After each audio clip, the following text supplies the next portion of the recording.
I'm Charlie Redding. And I'm Claire Fudge. And this is the TRIBEathlon podcast.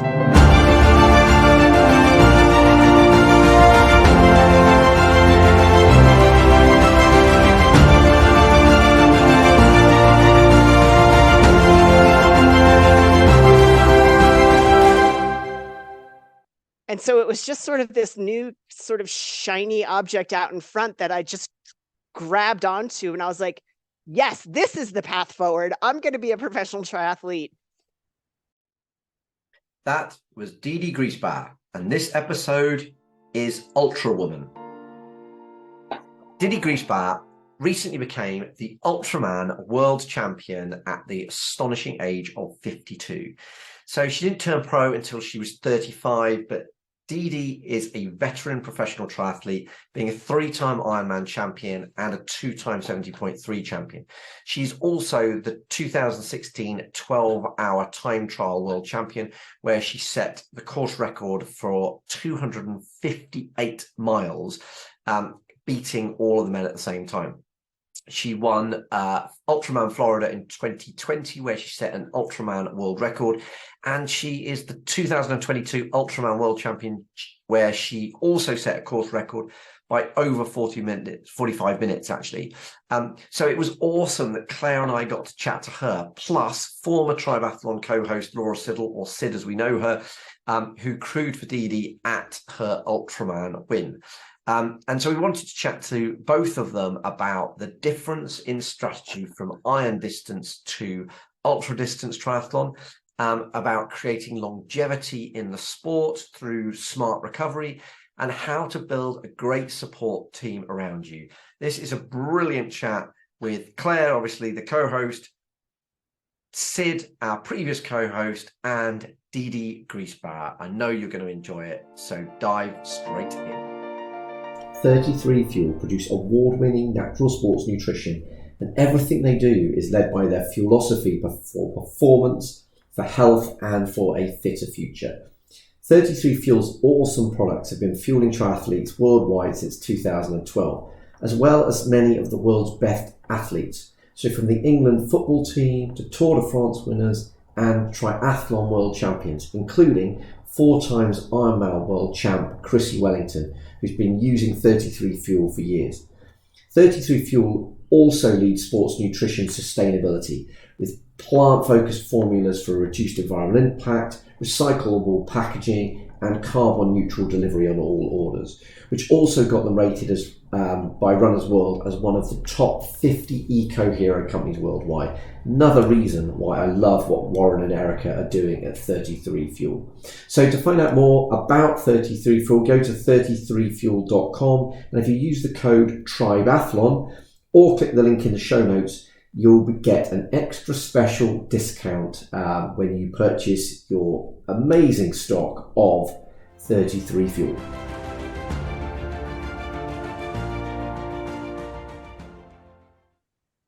So Dede, welcome to the TRIBEathlon podcast. And we've got a slightly special episode here because we've got Claire with us as well, but also former co-host Sid is back because of the link up between Dede and Sid in the Ultraman.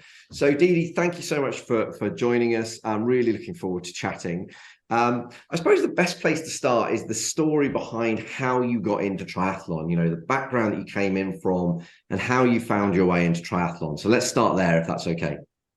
Yeah, sure. So in my earlier years, I was a swimmer. I'm not particularly super athletic by nature, and I think my parents found that the softness of water and being in the pool was a safe space excuse me, for a kid who fell down a lot. And I don't know, every time I bounced on a trampoline, I dislocated a knee. I was sort of gangly and not particularly athletic. Anything with balls and sticks didn't seem to suit me. So the pool was someplace that I both enjoyed and seemed to thrive. So I had spent my younger years as a swimmer, swam collegiately, and was a part of the U.S. national team. So I did quite well with my swimming career.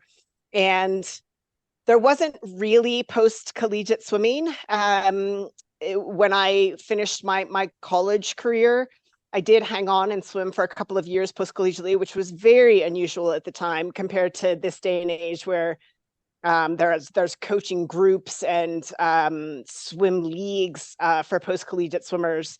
And there's really a thriving sort of community, and there's no expectation that when college ends, your swim career ends. But back in the day, for me, that was sort of the expectation that when college ended, your swim career ended. And I hung on for a couple of years after that, but wasn't really progressing as much as I wanted to be and felt I was falling behind professionally. So I finished swimming and went on to a career on Wall Street. And I had gotten my MBA in the meantime on the path to my Wall Street career. And during business school, I was tired from studying and just kind of burnt out. And I turned on the TV, and lo and behold, there was the Ironman. And I was gobsmacked. I watched it on TV. It happened to be a very dramatic race. It was the year Karen Smyers came from very far behind during the marathon and chased down Paula Newby-Fraser, who collapsed like 800 meters from the finish line right after Karen had passed her. And I just was like, this is unbelievable. I've got to try this. So I knew I had 3 months off after my graduation from business school before I had to start my job on Wall Street. And I didn't have any money because I had just paid for business school. So I signed up for an Ironman. They didn't cost as much back then as they do now, so I could afford it. And I decided to take that 3 months and train as hard as I could and get as fit as I could and do an Ironman. But at the time, it was a one and done. So I did the one. I went to work on Wall Street, and a couple of years later, I just sort of got the itch. I was like, I kind of want to try one more, want to train a little harder and just race it a little smarter now that I kind of know what's up. And I ended up qualifying for the Ironman World Championship and got a coach and went all in on triathlon. Yeah. Fantastic. And when listening to your story on another podcast, I found that we almost had something in common here. So I was cycling in Florida a week or two ago, and I'm embarrassed to say I ran over a squirrel. I killed a squirrel with my bike. You're lucky you didn't kill yourself, because that's a way to have a bad crash. They're treacherous, those little squirrels. I know. So, but I've heard you talk about the fact that you nearly killed a squirrel as a child, and that's one of the reasons why your parents sent you swimming. Give us the detail around that. Yes. So in the column of the unathletic things that Dede does, I was at summer camp as a child, and while swimming was an activity that I could have gone and earned all of the camp badges and awards, I wanted to challenge myself and put myself out of my comfort zone. And so as a very bold, 8-year-old, I marched over to the archery range because I was just fascinated by archery. And I was terrible. Yeah, I spent the full 2 weeks of summer camp on the archery range, and not once did I hit the target, but I did hit a squirrel. And the running joke was that I killed the squirrel. I did not actually pierce the squirrel. I think that would have been tremendously traumatic, but I do think the squirrel probably needed some counseling after the interaction with the arrow that I hurled in its direction. So yeah, I just hand-eye coordination is not, it's a little known secret. I'll say it right now, that of my husband and I, he is the far better athlete than I am. I might be the professional athlete, but he's a way better athlete than I am. I am not what you would call classically athletic. So yes. And Sid, in your interactions with Dede, have you witnessed this lack? She hasn't killed any squirrels or killed me or my bike handling skills haven't run Sid off the road just yet. She's still bike handling skills. She does spend a lot of time on the trainer, I would say that, but her bike handling skills are pretty good. We're getting there on the descending. Mind you, neither of us are that good on that. So and then would say we both have the same strength trainer, Kate Leigler, here in Boulder, who's absolutely brilliant. And there are a few, I often come into the session after Dede and Kate have had their session, and they're trying to throw a med ball through a hoop or do some kind of hand-eye coordination and stuff, and there's normally a few laps and stuff of that. And yeah, Dede sort of fairly, she's not, I would say though, she's not as bad as she makes out. She's fairly she talks herself down a lot. She's a lot better than she thinks at hand-eye coordination and that sort of thing. Excellent.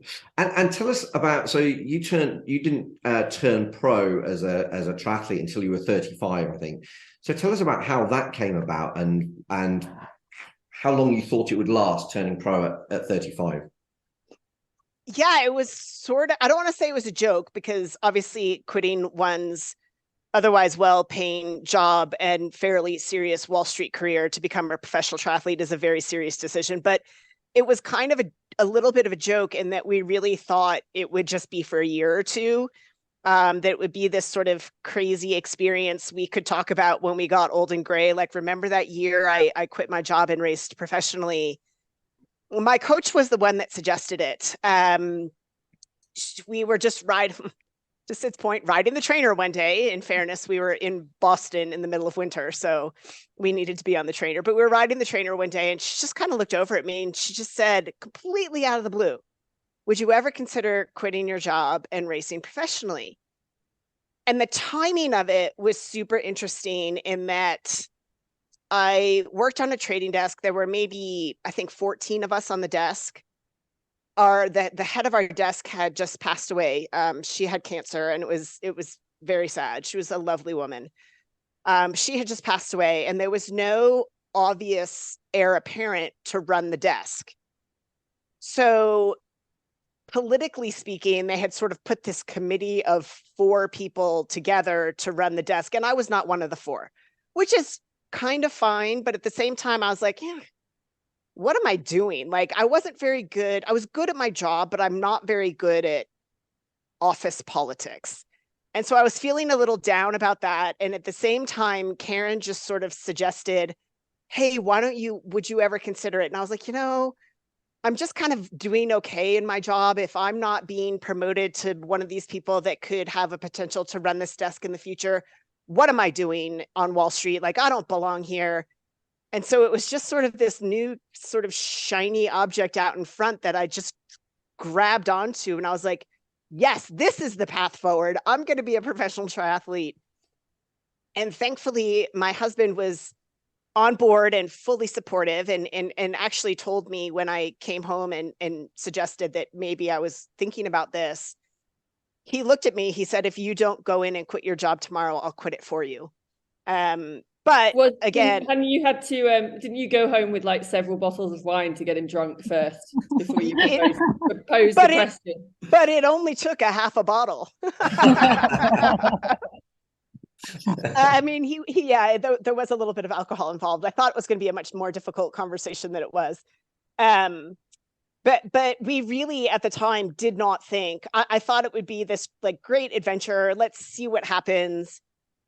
And it just sort of took off. In my second year as a pro, I won an Ironman and I got a bike contract, and I had qualified for the Ironman World Championships as a pro in my first year. And I was having some success with it, and more importantly, having fun with it and really enjoying it.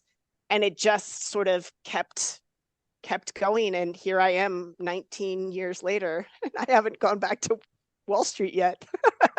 And we're definitely going to come on to the Ultraman, but in the Ironman chapter, what's the highlight race? Because I mean, you've obviously been doing this now for a long time. You've had some amazing results. What's the standout moment on the sort of Ironman distance racing? Honestly, I mean, it's hard to pick just one over so many years of racing. And Sid will attest to that as well. It's just, there's so many great venues and so many great memories that you walk away from the sport with.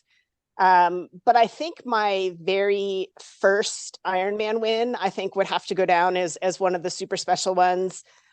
It was in my second year as a pro, and I had raced Ironman Coeur d'Alene in June. And it was one of those days in Coeur d'Alene where it was 115 degrees. You could fry an egg on the pavement. It was so bloody hot. And I got to, hard to say, about 10K on the marathon and hit the deck. Like I hit the deck. And the Coeur d'Alene course at that point, I was out sort of on the lake, no spectators, because again, it's so hot. I was actually sort of rescued by a fisherman who was literally fishing on the lake, saw me go down. I was nowhere near an aid station. The pros had started so far out in front. There were no other athletes out on the course at that point. The pro women were so spread out. He literally like boated to shore and called 911. I was horribly dehydrated, as many people dropped like flies in that race. So it ended up being a disaster. My coach recommended at the time that I back it up and head to Ironman Switzerland, which was like 2 weeks later. She's like, you're super fit. She's like, it was just the conditions on the day. She's like, I really think you should go race Switzerland. My confidence was super rocked by the whole experience. That was my first DNF. And so I wanted a little more time to build up my confidence. So I decided to race Ironman UK, which was not until August. It gave me a few more weeks to sort of get my feet back under me and get a sense of confidence again. And so I headed off to the UK all by myself, which was a huge adventure. Keep in mind, this is how old I am, before smartphones. And so I headed over with a bunch of paper maps, landed in London, rented a car where I'm driving on the wrong side of the car, on the wrong side of the road, with paper Google Maps printed out, making my way down to Sherborne. I saw Stonehenge on the way, which was fantastic. You're driving down the highway and all of a sudden I'm like, oh my God, that's Stonehenge. Got out, got a little self-tour of Stonehenge, got back in the car, pulled into this tiny village in the middle of, nowhere, England, and was like, I don't know how to find my Airbnb. It wasn't even an Airbnb, it was a bed and breakfast. Like, how do I find this? It was an adventure. And so I won the race, and it was just, to me, super memorable because I just felt very brave, sort of flying off to the UK all by myself and conquering, coming back from a really terrible Ironman race, and then winning my first Ironman. My one regret is that literally my husband wasn't there. When I got to the finish line, I remember saying, does anybody have a phone so I can call my husband? But it was a really special moment because it gave me the confidence that maybe I could be good at this. Certainly the first Ironman win is always special. And then sort of coming back from such a disappointing race at Coeur d'Alene also was triumphant. A less triumphant moment was when I drove the car back to my bed and breakfast after the race, and hit a metal pole and really damaged the side of the car. Yeah, there went all my prize money. Oh dear. You obviously have the same conditions in Sherborne as you did in Coeur d'Alene as well. No, it was very different. It was not. Yeah, it was not hot. Totally different. We did get lucky. It didn't rain, which I was so happy. It did not rain. But they were great conditions. I loved that race. I tell you that the Brits, they cheer so politely. I loved every minute of that race. I really did. Dede, how do you feel that your swimming background has kind of helped you with triathlon and now sort of into Ultraman as well? Yeah, I think I had a degree of success fairly early in the sport because of the aerobic engine that I had developed. As I said, I'm not particularly athletic, but in the very early years of my triathlon career, as I said, I won an Ironman in only my second year as a pro, which I think is unusual. It can be quite a journey, but I had been swimming competitively since the age literally of 5 or 6. And had been swimming sort of at a very serious level for a number of years, swimming 20 to 25 hours a week. You develop an aerobic engine that I think served me really, really well when I came to triathlon. So in spite of the fact that I had obviously taken a break from sport for a number of years while I was getting my MBA and working on Wall Street, there were a number of years where I was running to keep fit and I was swimming a bit. But I wouldn't say what I was doing was training by any sense of the word. But But when I came to triathlon and did start training properly again, that engine just seemed to fire right up. And I think that really helped with early success in the sport. Absolutely. And do you think, I heard you say on a podcast that that you questioned whether you would have gone into triathlon if you'd achieved more with swimming. How did that influence your, how did your swimming career influence your triathlon career? Yeah, like I think certainly had I fulfilled all of my dreams, it's hard to say, right? You can Monday morning quarterback it all you want. There's no way to know how my life would be different. If I had sort of satiated all of my goals and dreams as a swimmer. I just know that when the opportunity presented itself for me to be a career athlete again, I love being an athlete. I think it's part of my DNA. I think in relation to my swimming, I saw triathlon as an opportunity to do things better. I had enough time and space away from my swimming career that I could look back on it and notice some of the things I did wrong. It's hard to do when you're in the midst of a sport career. Even though you're doing obviously your best to be as good as you can be, you're making mistakes along the way that you don't even realize. And I think I had enough, my swim career was enough in the rearview mirror that I really could look back at it sort of with a level brain and say, these are some things that I really could have done better. And so when the opportunity presented itself to become a professional triathlete, I really did try to take some of those lessons into my triathlon career so that I could be a better athlete on the whole. And I made a little bet with myself along the way. I don't know, one of those things you think about on a long ride by yourself when you've got nothing but empty space in your brain. My event as a swimmer, my primary event was the 200-meter backstroke, and my highest world ranking in my swimming career was 6th in the world. And I made a little bet with myself. I wondered if I could be a better triathlete than I was a swimmer and finish higher at the Ironman World Championship than better than 6th, to see which sport I was better at. And so far, I've not yet bested that, and I think time may be running out. I do love how you say not yet. Yes. We are still the athlete here. Yeah, we are still we're not done yet, but I'm not holding my breath for a top 5 finish in Kona anytime soon at the age of 52. My best finish at the Ironman World Championship is 7th, which I think, Sid, is that the same for you? Yeah. So now you have a goal to one up me and get yourself in the top 5. I'm not sure that's going to happen either. my money's on Sid to turn out the best performance amongst us now, between my 6th in my 200 backstroke, my 7th at the Ironman World Championship. It's all on you now, Sid. Does it count when you say in terms of world ranking? Do we have to be professional in this? Because if we both raced age group, I think we might do it. I know, right? in the 80 to 85 category when we're still racing. Yes, I was going to say, you're still too young, Sid. Whenever I'm at an Ironman race and things aren't really going well, it's sort of a running joke. I'll ask if I run by and our coach Julie Dibbins happens to be at the race, he'll be like, am I winning my age group? but surely you have achieved exactly what you were looking for because of Ultraman.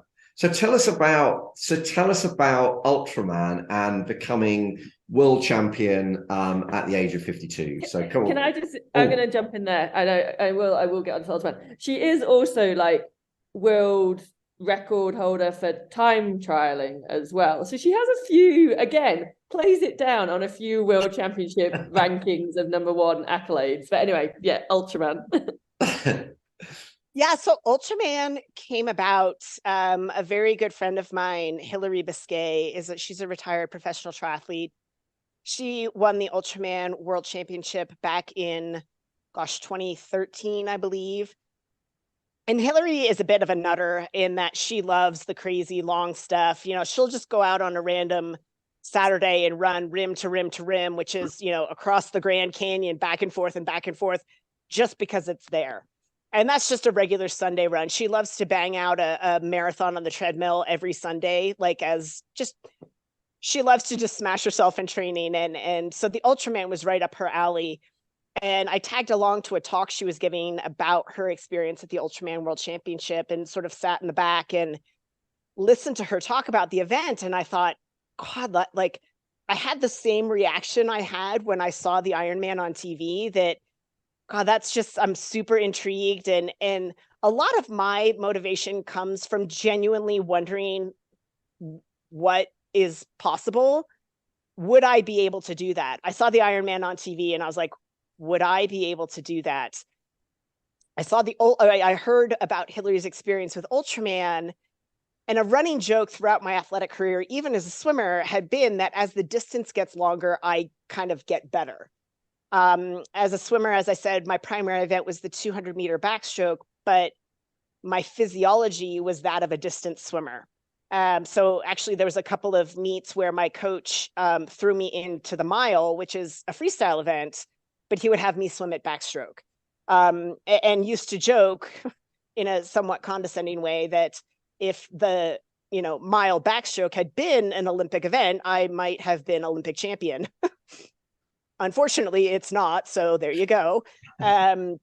So the notion of longer distance things was somewhat appealing to me, and that I think I had kind of a knack for it.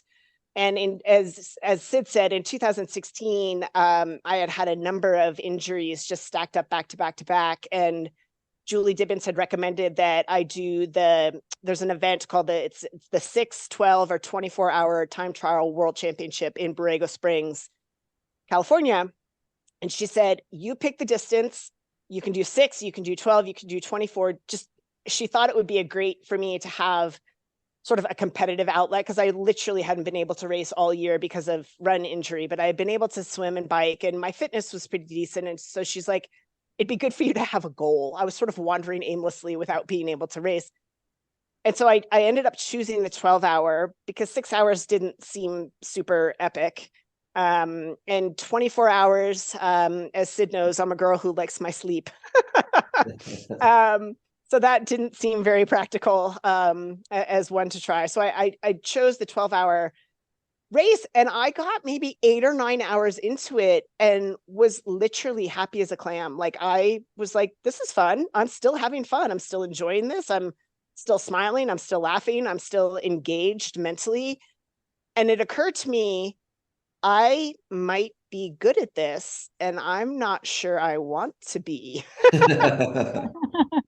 Ironically, Hillary Biscay had heard how well I was doing in the race, and she lives in San Diego, and jumped in the car with her, I think, 3-week-old child, and drove to Borrego, which is only about 90 minutes away, and cheered me to the finish line, and literally was there with her husband, child, their 3 dogs. It was like a traveling circus.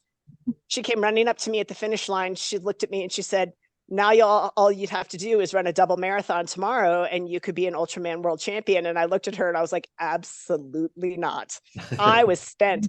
So it took a few years for me to muster up the courage to sign up for Ultraman, but it was something in the back of my mind I really thought I might be well suited to. During the pandemic, obviously, when we didn't have a lot of triathlon racing, I had snuck into a 50K trail race, again, to sort of test, do I have what it takes mentally, physically to run these kind of ultra distances? Can I learn how to fuel them? That was a big question mark. So I had sort of quietly been putting the pieces of the puzzle together. I had done the 12-hour time trial.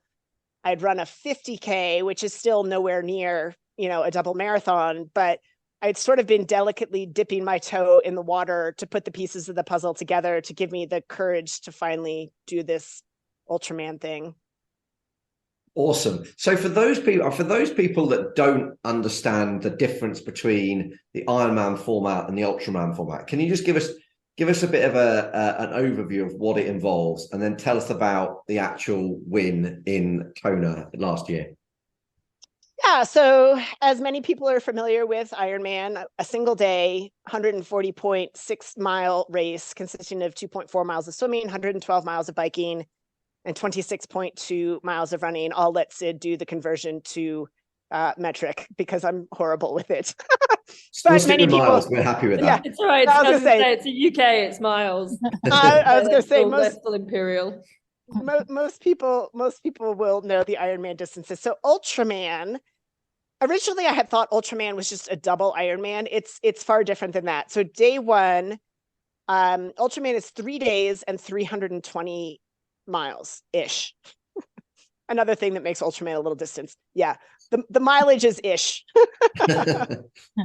It's far less proper. So the day one is a 10K swim and a 91-mile bike. Day two is 171-ish mile bike. And day three is a double marathon. So it's across 3 days, which for me actually was sort of nice because you get a break, you get to rest, you get to regroup and refocus for the day to come. So it's 3 days, 320 miles. And the Ultraman World Championship takes place on the Big Island of Hawaii. It's a self-supported event. So you have to have a crew. Your crew follows along in a van and feeds you snacks and deals with all of your wide-ranging emotions as they pop up throughout the event. And we race literally around the Big Island of Hawaii. So those familiar with Hawaii, the swim starts at the exact same place that the Ironman World Championship swim starts, there at the pier. And we swim down to Keauhou Bay, and we exit at Keauhou Bay, and we ride up to Volcano. Spend night one in Volcano.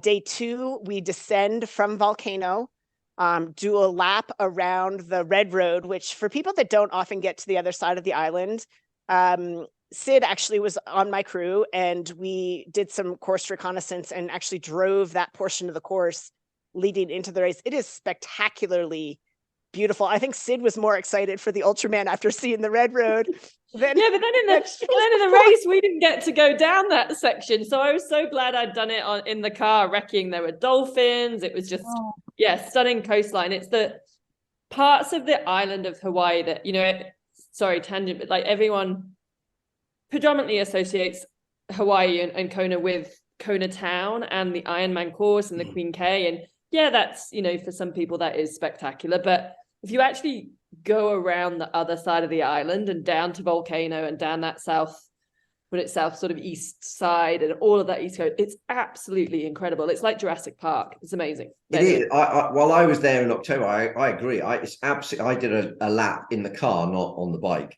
As much as I would have liked to have done that, it is incredible. And I think I'm right in saying you go through 11 of the 13 different.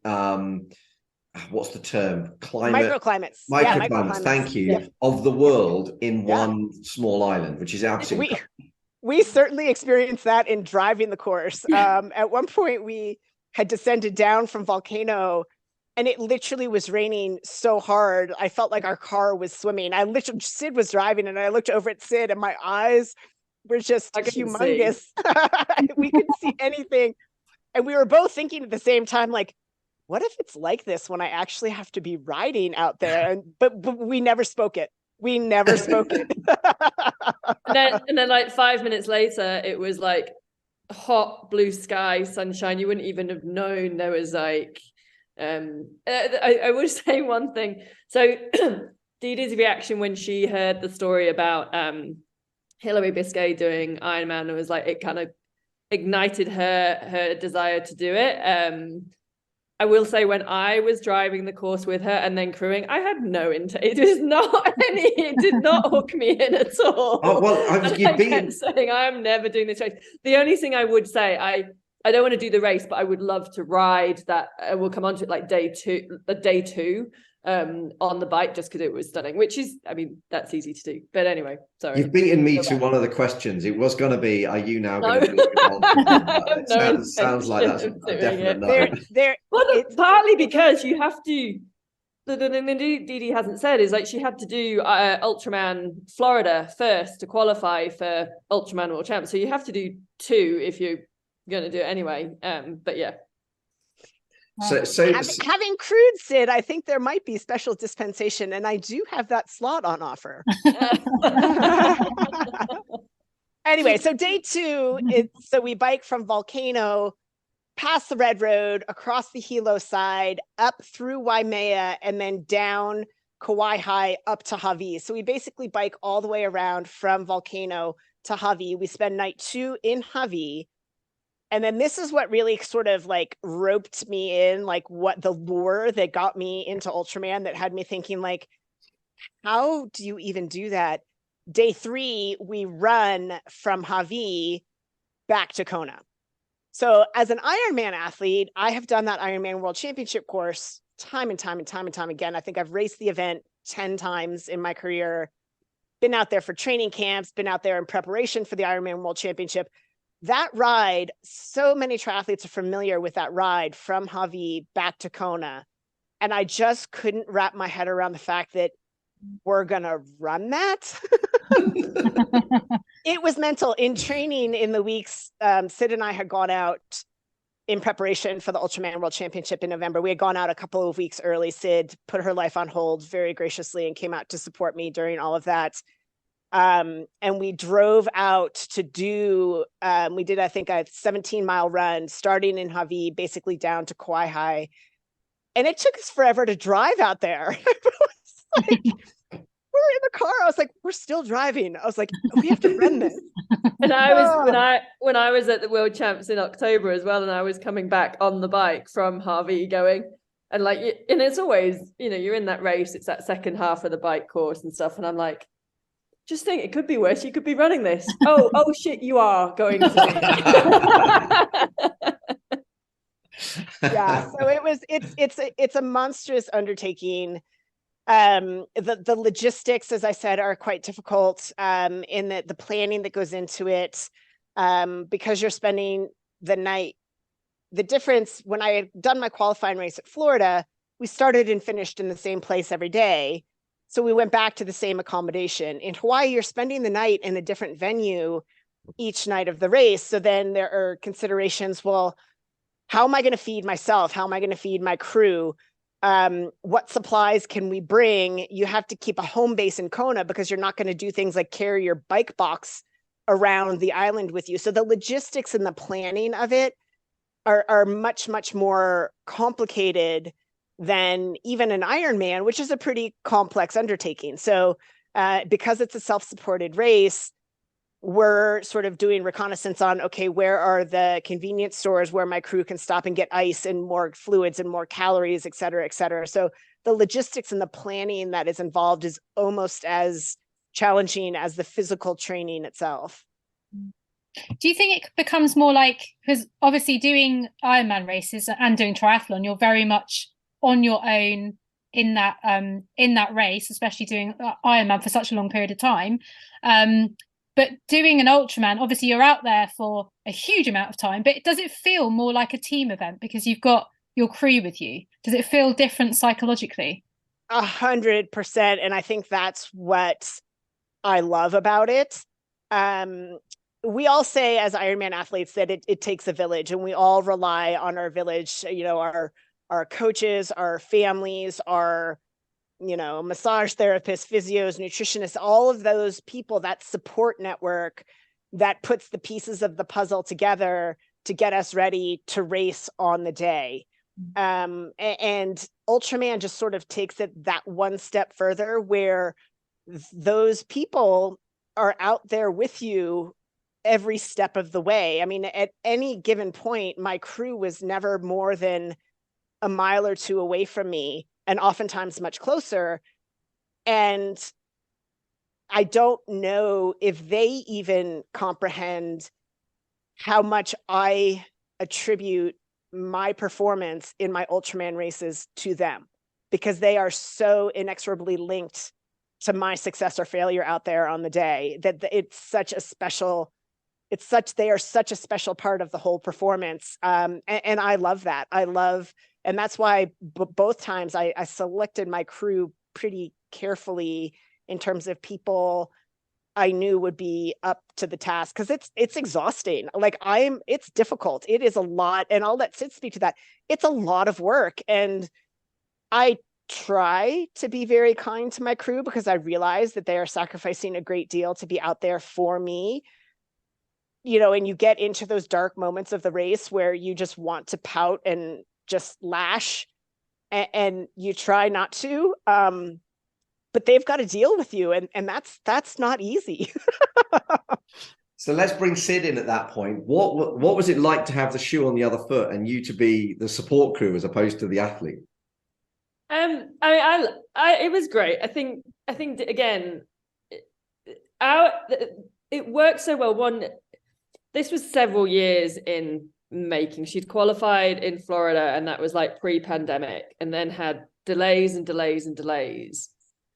But what that actually meant was Dede had put so much time, not obviously the physical side of it, but into that planning and that preparation. And I think that's one of the reasons why we as a team were successful as well, because her planning was so good and detailed in terms of, we had that home base in Kona, we had all our accommodation set out on each night, we knew where we were going to get food, and actually everybody was allocated roles in the team.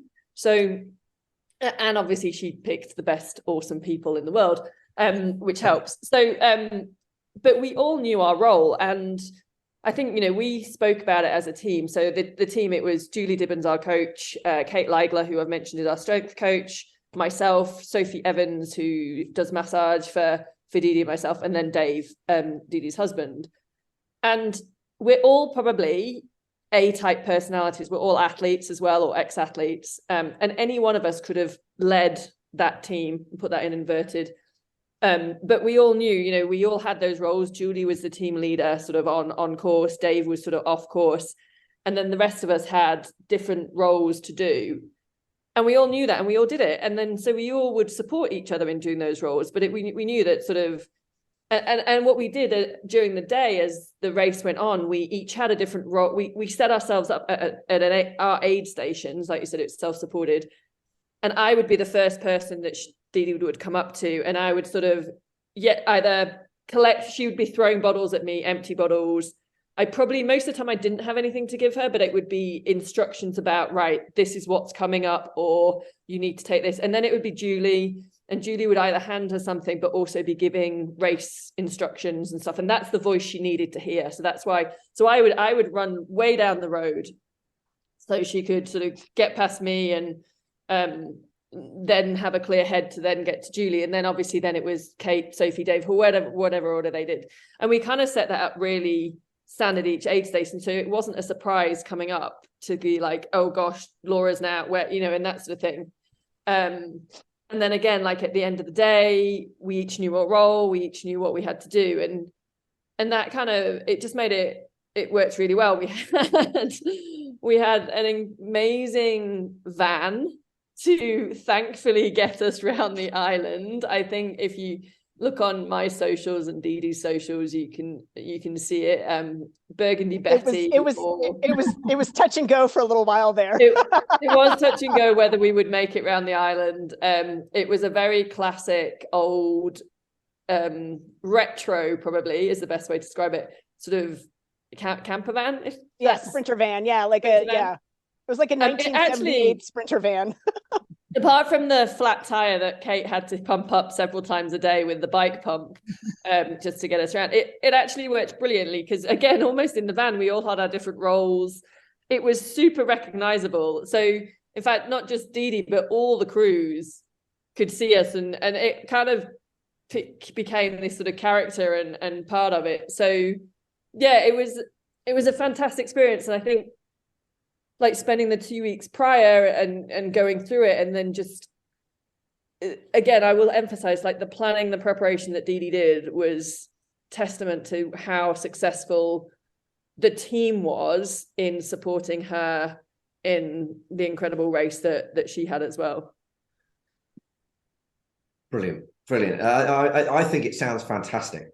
I'm also saying, I'm going to say, because Dede, you won't know this, but these two nutters who are on the left of my screen as we're looking at it, the listeners won't be able to see that, Charlie and Claire, they are both extreme, like ultra distance crazy people as well, and I can both see them like they're going on the website and searching out the next Ultraman race to sign up for. Well, the funny thing is, it's actually Ultraman that I can blame for getting into triathlon, because I was only a cyclist, and I read Rich Roll's book Finding Ultra, which is themed around him running Ultraman, having been a reformed alcoholic, and I was like, wow, that sounds super cool, but I've got to actually be able to run and swim first. So yeah, Sid, it's definitely on the list. and I would say as well, like you mentioned about sort of the team putting up with the athletes.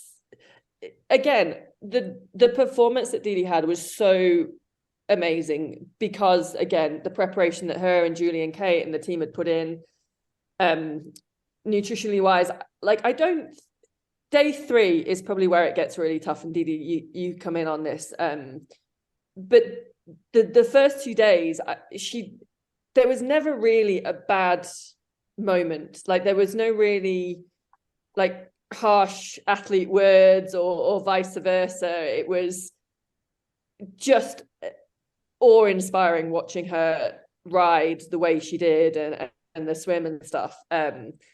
Which was incredible. And I think the one moment that stands out was on the marathon, the double marathon. And I can't remember how far in we were. We were on the Queen K at this point, weren't we? And I think I was running with you. And as a team, we'd got all these different plans of like, yes, we've got our nutrition plan, but what are the other things that in case that's not working or need to change the flavor and stuff like this? So we'd got some lemonade, I think it was. Anyway, so we're running and we decide as a crew, we're like, oh, let's give her some lemonade at this sort of next stop, just as a change of flavor. And I'll let you carry on from here, Dede. Things were going remarkably well. It was run day, which since the start of this thing had been like the 3,000-pound elephant in the room. I'm not a great runner to begin with. It's where I struggle the most nutritionally and had to do the most work to figure out how we were going to get through 52 miles of running. But things were going really well. I was feeling really good. I was running really well. And the decision was made to just, as Sid said, inject some new flavors. And so as I approached Julie, and obviously on the run day, it's much easier because you're moving at a much slower pace. So Julie told me, she handed me a cup. She's like, this is just some lemonade. We're going to try something a little different. And so I looked at it and I was like, well, what? Like my initial reaction was, why would we change it? Everything's going so well. And I took a sip and I just had a complete meltdown. I chucked, if I'm not mistaken, I threw the cup, possibly at Sid, and was like, I was a strange combination of like mortally wounded that they would feed me lemonade, but also really like emotional about it. I was like, why would you guys do that to me? Why would you feed me lemonade? It's terrible. And I was like, oh, like I was asking for, what I wanted. I'm like, I wanted Morton. Why are you giving me lemonade? It was the worst thing ever. It was like, okay, it's fine. I'm going to get you some Morton. I'm like, I want it now. So there I go, like sprinting off to the van up ahead to like try and get, okay, someone give me some Morton quickly so I can get back out or whatever it was. Literally says like, right, no more lemonade. That was clear. Message received. Lemonade is a no-go. So you were obviously running with Dede at some point. So how does it work with kind of like the rules of Ultraman in terms of, can you have somebody then biking with you as well? No, so just running.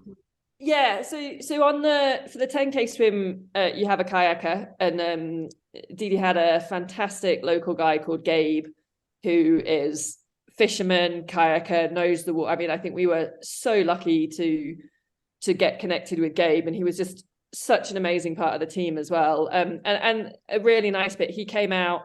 So when we were on the double marathon on day 3, suddenly we're sort of maybe 20K from the finish, and suddenly there's a car parked on the side of the Queen K, and it's Gabe standing there, and he'd he'd come out to support, and he was there at the finish line. So that was amazing. They're on the bike, you're on your own, it's non-drafting. So and as a crew, you don't want to be too far away from them, but you can't follow, you can't lead them, obviously. We did follow down behind on one of the sort of technical descents, but more of a safety thing, and then you sort of clear off. So you're always leapfrogging. And then on the run, again, as I said, you're moving a bit slower, so it's easy to leapfrog. So the van was sort of going in 2-mile leapfrogs to start with, and then we sort of decreased that down to 1 mile towards the end. But on the run, you can have a pacer, and you can do that for the whole run, whatever you want to do. They can't be in front of you, and they can't sort of shield you from the wind effectively. I'm going to interject here just because it's a funny story. When we were talking about Ultraman, and obviously we were hoping to race in 2021, and Sid was going to pace in 2021, and then we obviously got postponed a year to 2022. So we had, again, a really long runway to talk about all of this stuff. And at one point, I don't know if we were out on a ride one day, I don't even remember where we were, but Sid sort of looked at me and she's like, so for Ultraman, she's like, do you like wear a hydration pack? And I looked at her and I was like, Sid, you are my hydration pack. You're wearing the hydration.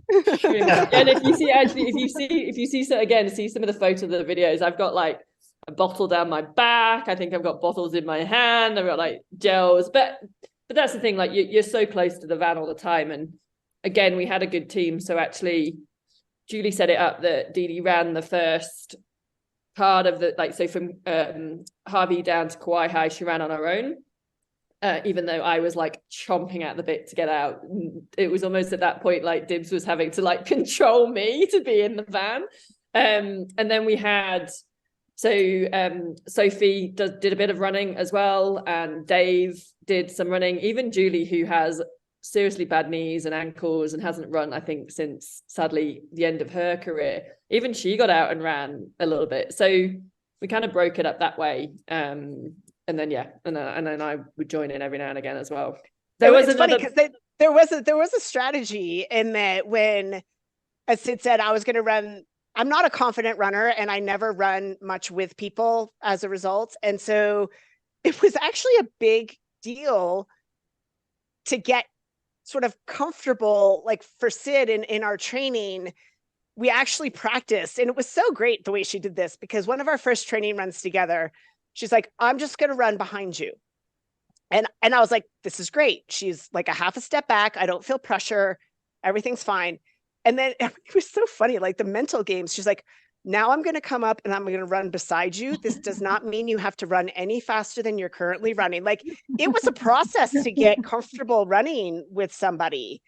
And getting that sort of that relationship and that sort of comfort down, it was a hurdle for me. And in the beginning, so Sid was going to get out and run the climb from at Kauai High up that big hill and onto the Queen K. That was the first big block she was going to come out and run with me. And I was still running pretty well at that point and feeling pretty good. And Julie had instructed Sid, because I'm such a mental midget when it comes to my running and running with people and just never measuring up and being good enough as a runner. Julie said to Sid, don't say anything. She's like, unless you're spoken to, don't say anything. And Sid was like, how do I not? Anybody that knows Sid, she loves a good chat. So she was like, how am I supposed to not say anything? But she was great. And there was minimal conversation, and it was just what it needed to be. But as we got deeper into the marathon, the crew was going to cycle in so that Sid didn't have to run 52 miles, but the crew was going to cycle in terms of pacing responsibilities. And at one point, Sid was like, okay, I'm going to peel off. Dave's going to jump on. And I was like, no. She's like, what? I was like, I want you to stay. At this point in my head, I'm like, Dave's Dede's husband. Like, how do I now go and tell him that, like, one, I'm going to tell Julie and then tell everyone else that, like, Dave's going to get back in the van or whatever, and I've got to carry on, and like, oh my God, stress. Well, it was for me, the conversation and again, Sid and I had gone through this in training. Sid's like, what sorts of things do you like? We knew the landmarks along the Queen K Highway as we approached town. She's like, do you want to count up or do you want to count down? And I was like, I want to count down. And so then it was about like charting the landmarks. And so that chat, I wasn't responding much. I was mostly grunting my answers, but that chatter for me ended up being a magnificent distraction. And I was like, Sid, I don't care what you say, just keep talking. And and at this point, I'd obviously ignored Julie's Julie's instructions of not saying anything. But it became this wonderful thing where I was like, I don't want another pacer. I want Sid out there because I just want that. This is going to come across as sounding. I want that noise. Like that noise was so helpful to me in that moment that it was so great. And I just needed it. I needed that voice to fill my head because the voices in my own head were not moving in a positive direction the deeper into that race we got on day 3. So how many miles did you actually run of that then, Sid? Do you know, I actually wasn't, I think I wasn't a full marathon. I think maybe between a half and a full. It wasn't, I'd kind of prepared myself to run a lot more, but again, like you said, Dede was running so well, and the team was so good, we didn't need to. I think I ended up like the biggest. I did run most of the last 20k or so, I'd say probably. I think, and to the finish, which was interesting because again, from Harvey to the finish line, it's like you don't turn. You know, you hit a T junction and yes, you turn, but as you get to the finish line, they finish in the old airport, which is just on the edge of Kona. And which if you've raced the Ironman World Championships, as you're coming back into town, it's the right-hand turn you take on the bike to go back to transition. So that was the only turn I needed to remember. Like I just needed to remember to turn right. I can't remember the road now and I should be able to because it was McCalla. That's it, McCalla. So every time we'd driven or we'd ridden past, it was like, turn right at McCalla, turn right at McCalla. And we kind of got there, and at this point, you know, Dede had done such an incredible job on day 1 or 2 that yes, she had all the fears of the run and what might be, and you still had to get through that day, and nutrition was obviously key on that, and just if the body would hold up. But it never feels comfortable till you cross the line, but she had a comfortable lead at that point. We literally just needed to, and I think I remember, you know, the last 10Ks did get pretty bleak, I think, for you. And it was like, you could literally walk this in and you have time. There's no need to panic. We got this sort of thing. And we turn right down McCalla and and of course, and as well, you have to stop at all the traffic lights. If they're on red, you have to obey. So even if you're running, you have to obey all the traffic lights. So we tried these tactics of like sending someone in the van to press the button leading up, but we didn't really get it. But thankfully it didn't matter too much. But we turned right at McCalla, we went down, we get to the bottom, we turn right towards the airport. And then it was like and I was expecting to be able to see like this fanfare and hear the speakers and see like big arches and stuff. And it was like all the signs disappeared. And we turned left into the airport and there was just nothing. And I'm like, fuck, like, have we got wrong place, like 51 mile or, you know, however, we've got 1 mile to go, 1 kilometer to go. And we've gone the wrong way and I've taken it the wrong way. And there was like nothing. And it's this big sort of open space, but the road goes around the edge, but like you could cut across. And I'm like, I can't see anything. I'm like, do we cut across? Do we follow the road? I don't want to get like disqualified at this point, but I can't see the finish. And anyway, we carried on and eventually we sort of go around the corner and then you see this very understated sort of finish arch and it's like way further down than expected. And I was like, all right, okay, it's fine. We've delivered it to the finish. But it was a slight panic of like, have we gone the right way now after all of this? We've finally fucked it up in the last kilometer. Brilliant.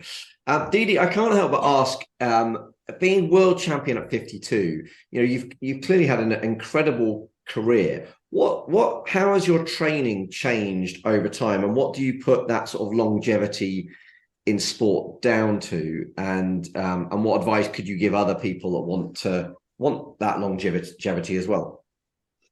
Yeah, I mean, there's so many things I think that have contributed to my longevity in the sport. And there are things that I'm not even sure that athletes today can even take advantage of. There's so many more race opportunities now, and so many exciting race opportunities, particularly for the professionals with the PTO, high level racing, lots of opportunities to earn money as a professional triathlete, which is super exciting, but it demands an awful lot of racing.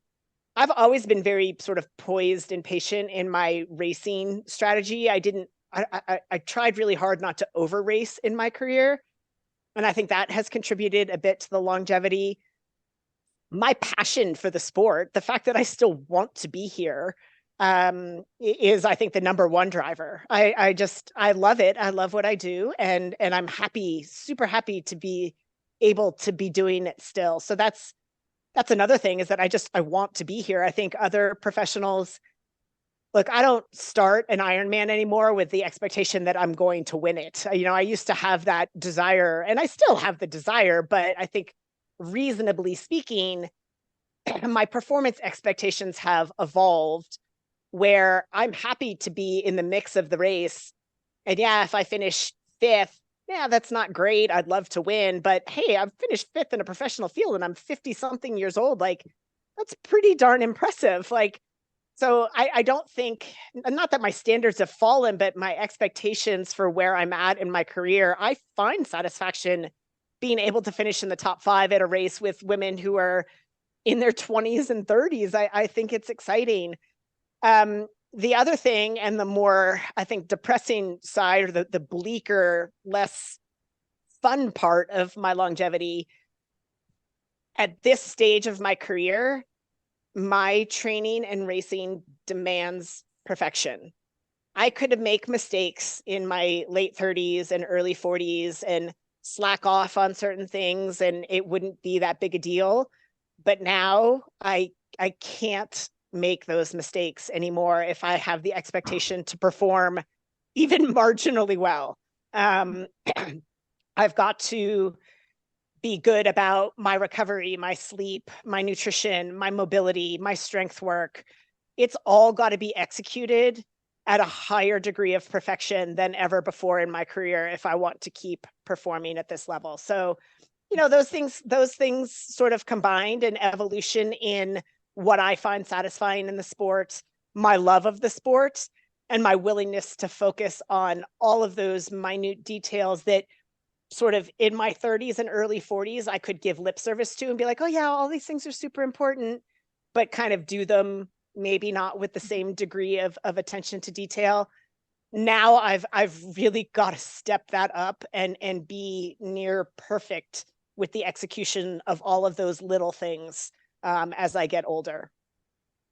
Is there a particular, we've talked a bit about nutrition, but is there a particular area of recovery that you found to that you know, whether it's a technology, whether it's a process, whether it's, you know, is it sleep, or what area in recovery have you found to make a bigger difference as time has gone on?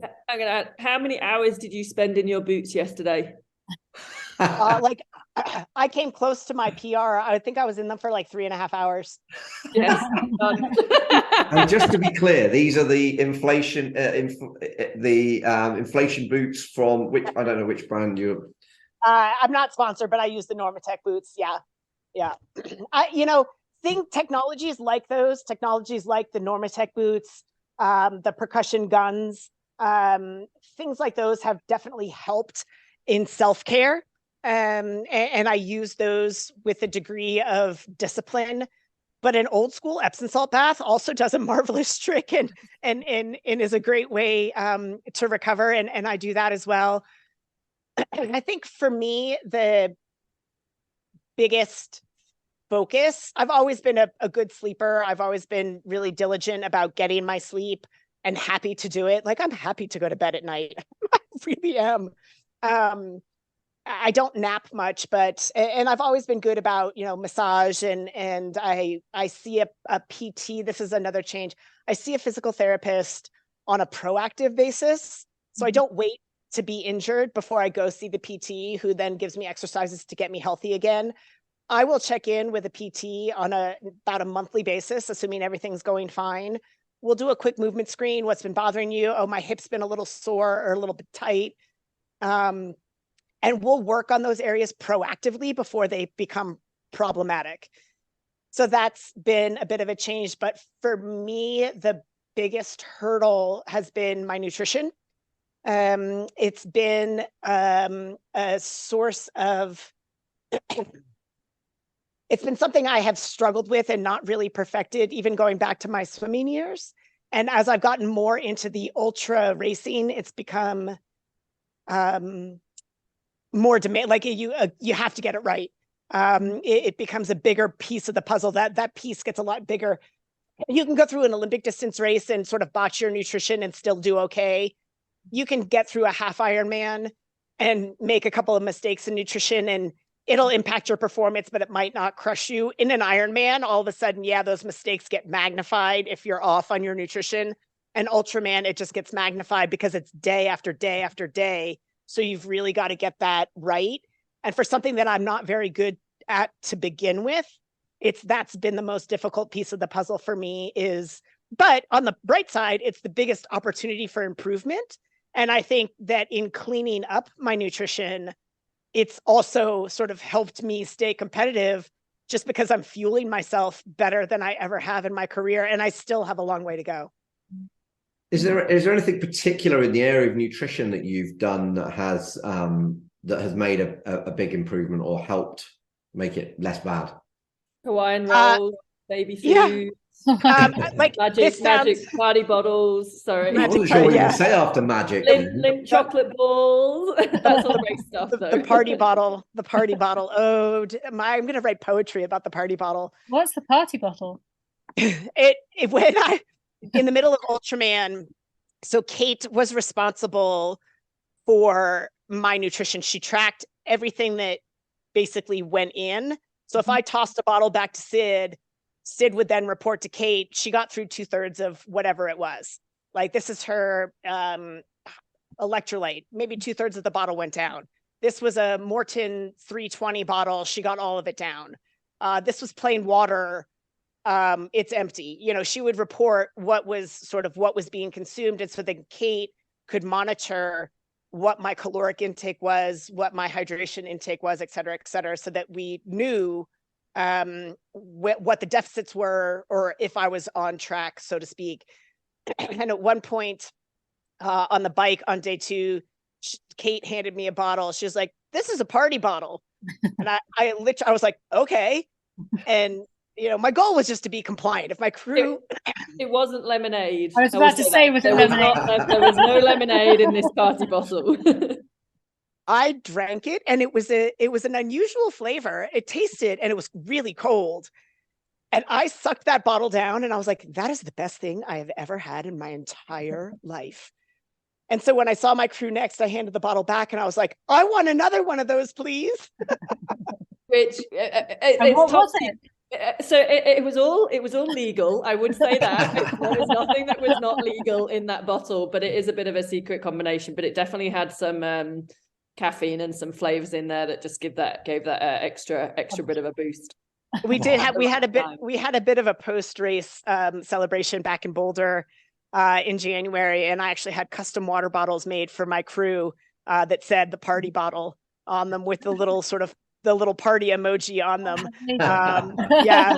So, yeah, it was a running joke. But so for me, the nutrition was a big piece. And it sounds crazy when you ask, like, what have I done to change my nutrition? I've just started eating. Look at how simple that is, right? Keep in mind, I sort of grew up a swimmer in the 80s and the early 90s. Under a regime where we were weighed in 3 times a week in front of the entire team.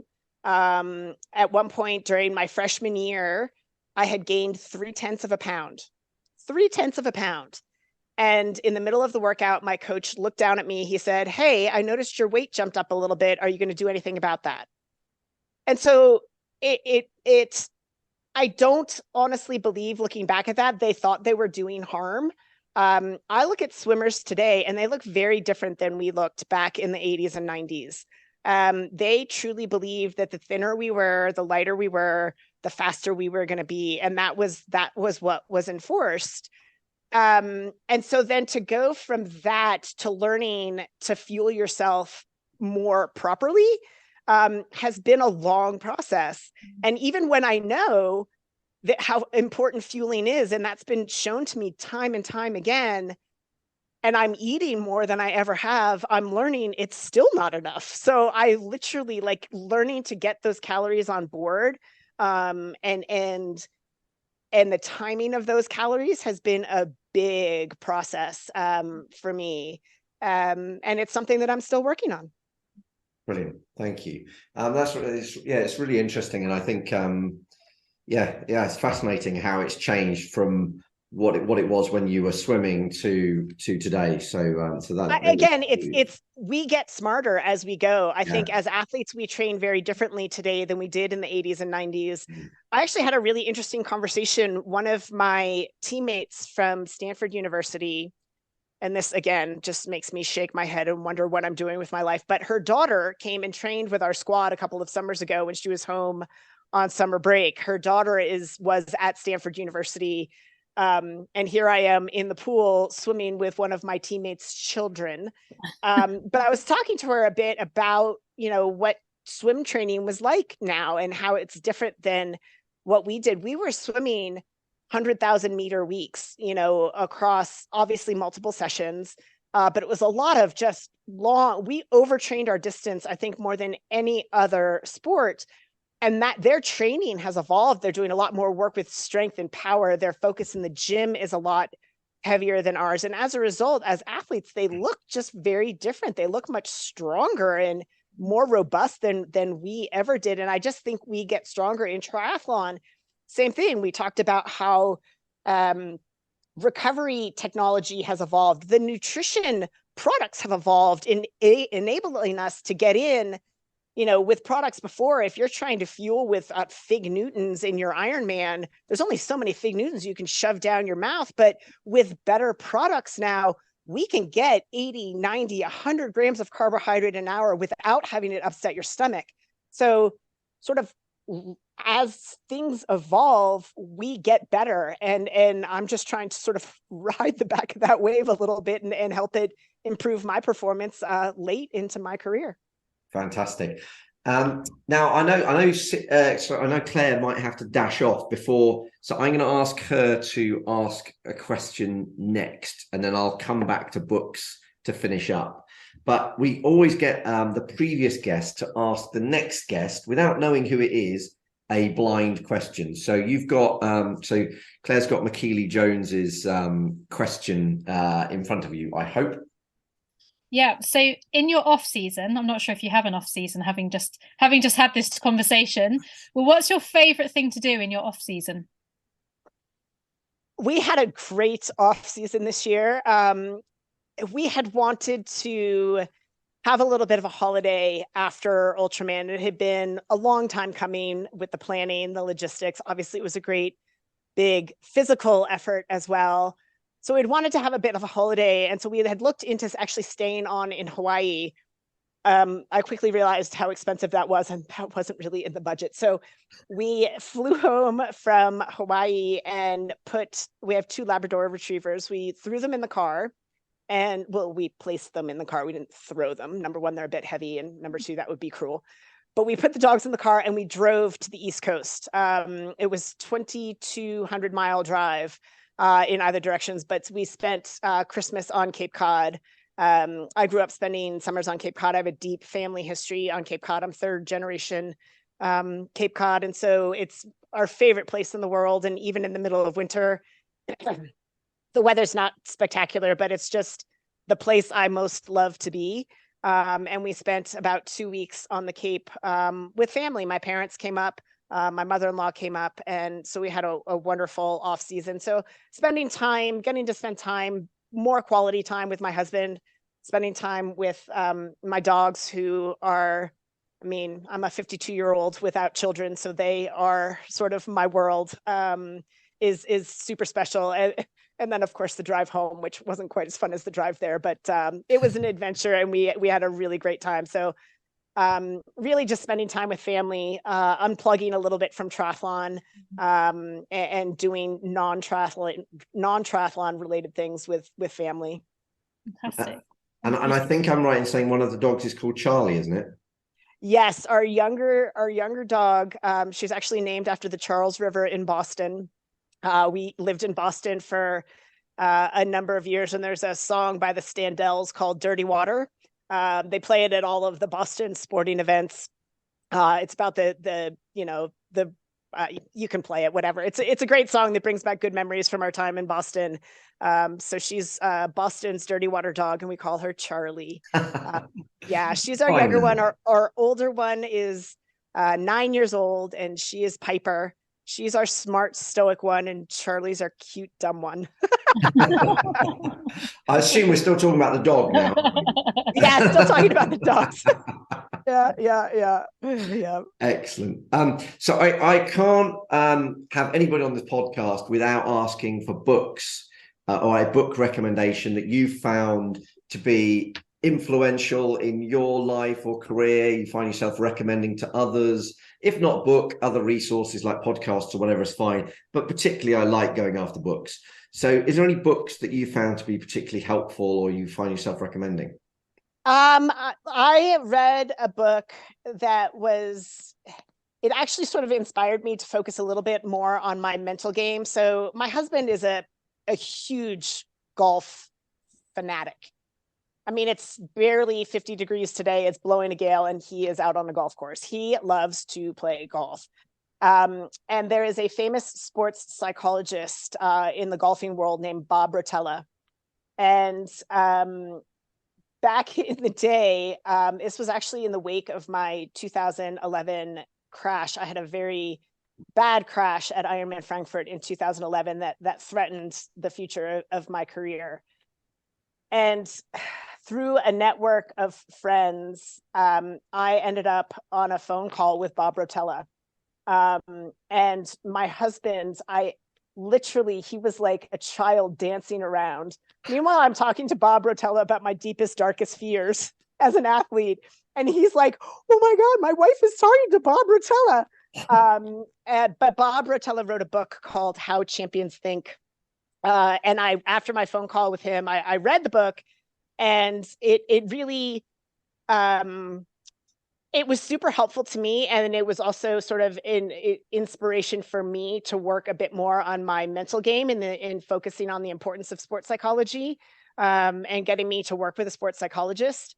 I had dabbled in sports psychologist through my swimming career, but never with a degree of focus. But it really is an important piece of the puzzle. And so Bob Rotella was super helpful to me, very kind to me in the wake of my crash. And as a result, I bought his book, which also helped propel me to put a great focus and how important, mental preparations as well as physical preparations are in the sporting world. Well, as a golfer, I have read, I think, 3 books by Dr. Bob Rotella, but I didn't know about this one. So I'm going to be off to track this down. But I think that's absolutely brilliant. And if you're chatting to Bob, I'd love, just feel free to mention the podcast, because we'll go off piste for Dr. Bob Rotella. To be clear, the Bob Rotella phone call was a one and done. He is not my current sports psychologist. His billable rate is slightly higher than my triathlon salary can afford. But he was very kind to take my call, and he is very good at what he does. Yeah. And actually his books, so one of his books is The Golfer's Mind, or something along those lines. And it's actually almost as good a book from a business point of view as it is from a sporting point of view, because there's so, like, I often steal his term, which is progress, not perfection.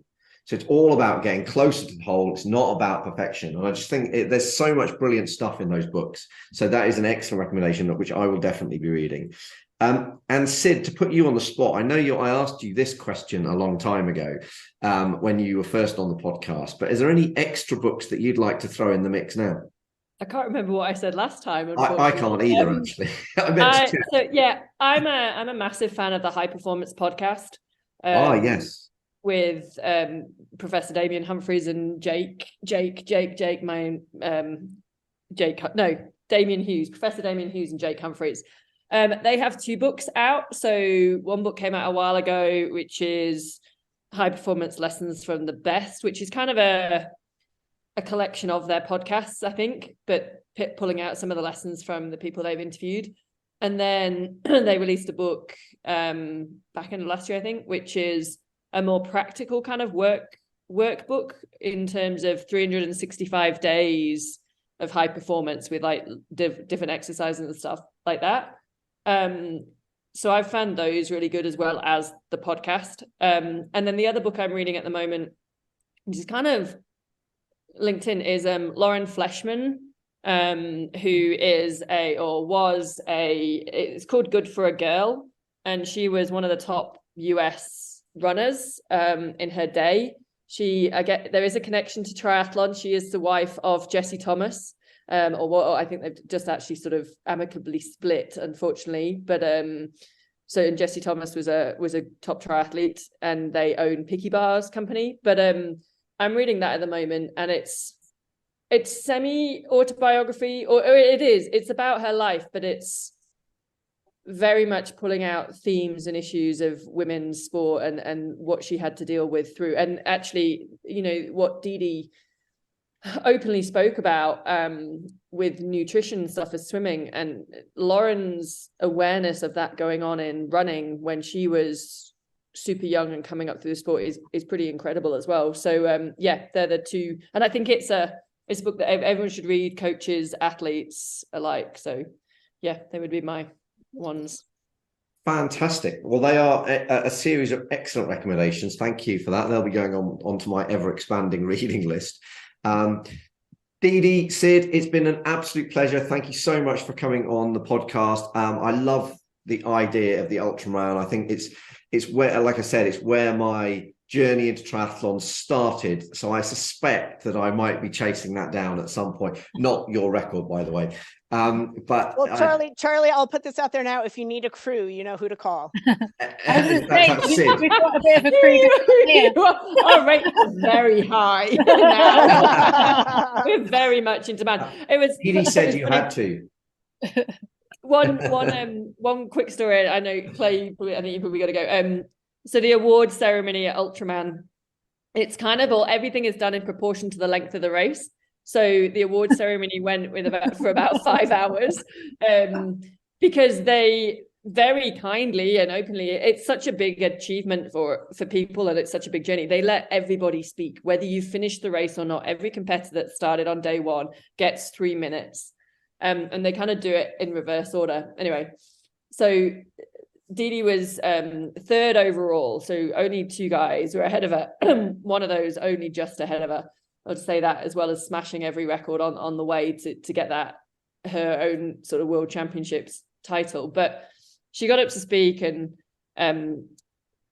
they said at the end, they said, we don't give away free entries. It doesn't matter who you are. We don't give away free entries to this event. However, unless you break the course record, which you did.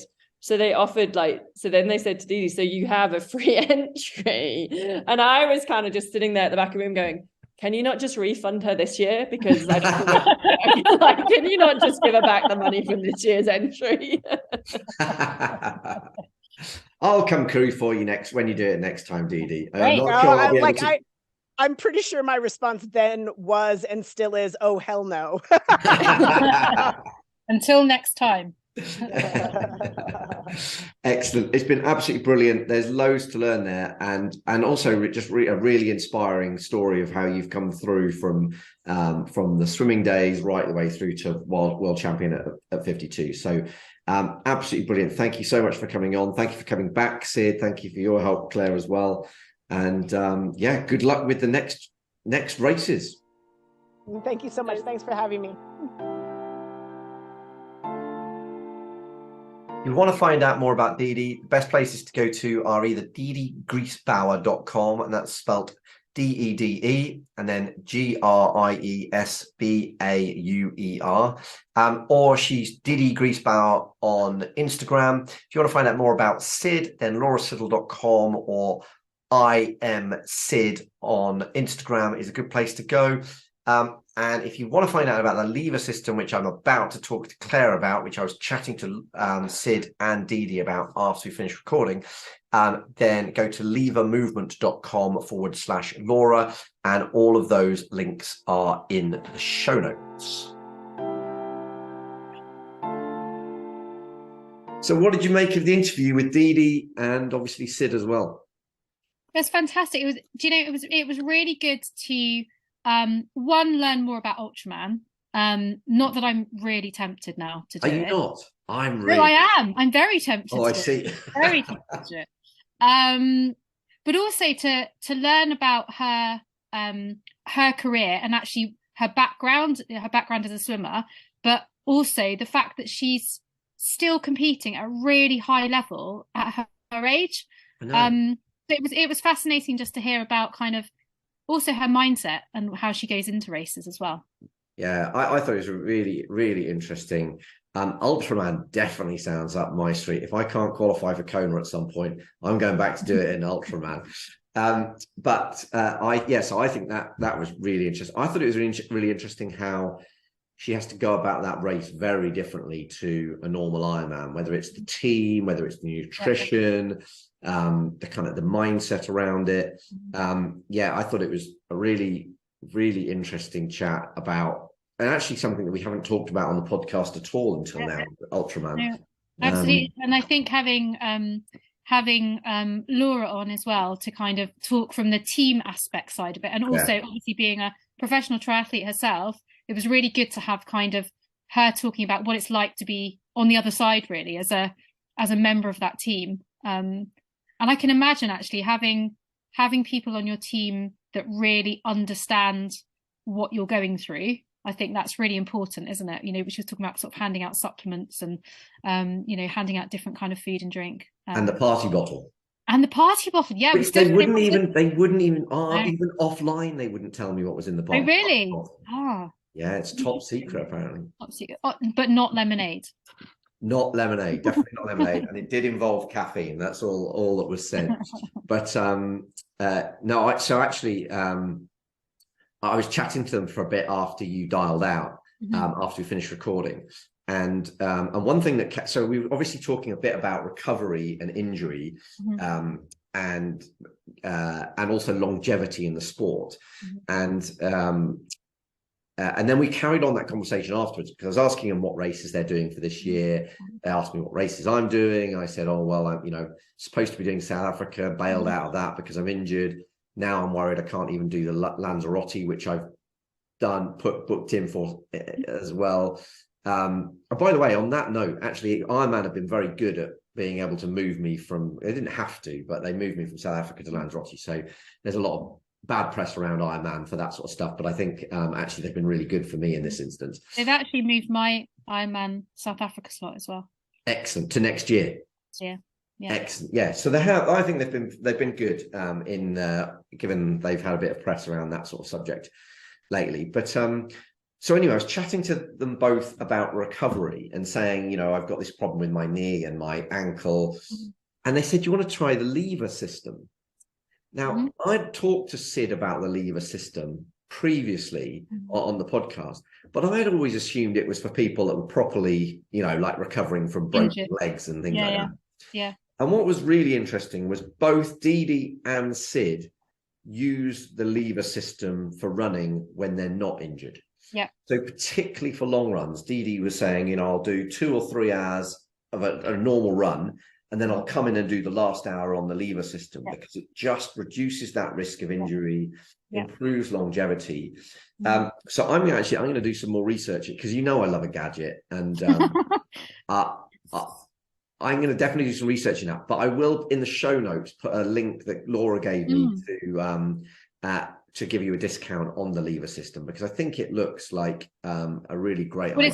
It's a lot more portable than some of the I'm trying to think of the original name for the like supported running, basically, and you would usually need to go to a performance center to use one. Yeah, absolutely. So Sid was saying that she can just take this with her and wherever she obviously travels a lot, so she can just take it with her. But I just thought that was really interesting that they were using it to run even when they weren't injured, to kind of again reduce the impact. And also Dede said that it was a good way of using it for speed workout as well. So getting your cadence up and all that sort of stuff on that, and without then applying that to the road. Yeah, interesting. And I think it is more and more interesting, isn't it? How and we've talked more about S&C, and I don't know if that's something that she had talked about as part of your kind of talking about injury at all, or well, funnily enough, I thought she was going to talk about, having listened to her be interviewed previously, I thought she was going to talk about S&C stuff, and she sort of mentions it in the recovery piece, but she didn't go into any massive detail, did she? But she mentioned it a bit earlier on, hadn't she, as well? Yeah, in terms of the trainer that she works with. But I know she said in podcasts I've listened to that S&C has become a really important part of making sure that she can continue being competitive. But yeah, I mean, being competitive at 52 in those sorts of races is just absolutely incredible. Yeah, no, absolutely. And it's not competing within age group, it's competing with other professionals of of every age, but she is at the top end of that range, and I think it's amazing to kind of hear how she kind of approaches it and tackles it, and it's amazing, and she's obviously keeping going.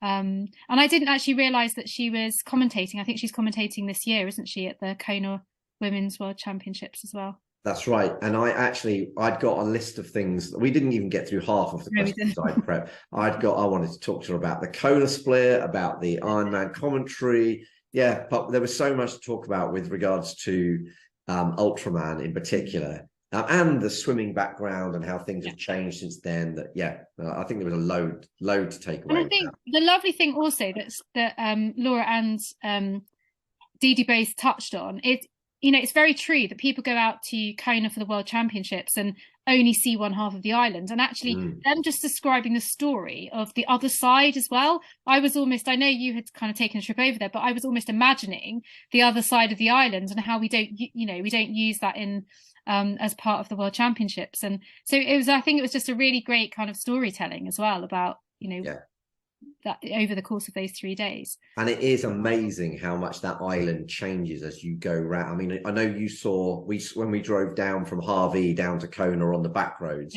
you saw a very different side of it. But when you carry on round sort of past Harvey and round the other side of the coast, again, it changes completely. It's it is amazing. So yeah, definitely Ultraman World Championships is another one for the bucket list.